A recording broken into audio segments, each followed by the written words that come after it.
Hello students, कल हमने एक क्वेश्चन डिस्कस किया था जिसमें we had to calculate before tax and after tax cost of debt. यहाँ पर जो शेयर्स इशूड थे they were issued at par, but बहुत बार क्वेश्चंस में आपको गिवन होता है that shares are issued either at discount और एट प्रीमियम। सो इस केस में आप कैसे कैलकुलेट करेंगे before tax and after tax cost of debt? Simply आपका फॉर्मूला सेम रहता है, I divided by N P in case of before tax, और आफ्टर टैक्स में आपको 1 माइनस टी भी यहाँ पर इंक्लूड करना है फॉर्मूला में।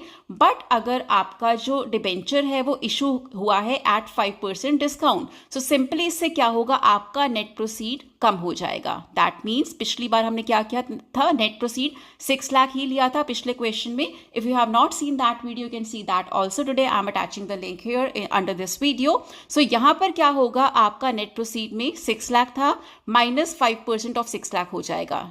Now your net proceeds will become 5,70,000. बाकी आपके फॉर्मूले सेम रहेंगे and you can calculate before tax and after tax your cost of debt. In case आपका जो डिबेंचर है वो इशू किया जाता है एट 10% प्रीमियम। अब क्योंकि प्रीमियम है तो क्या होगा, नेट प्रोसीड में ये पैसा ऐड हो जाएगा।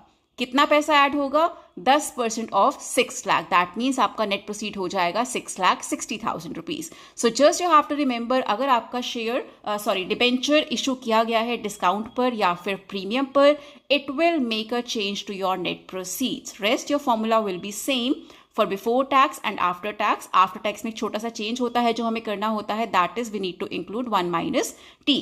बट जब भी आपका इशू डिस्काउंट या प्रीमियम पर होगा तो it will be making a change to your net proceeds in both the cases.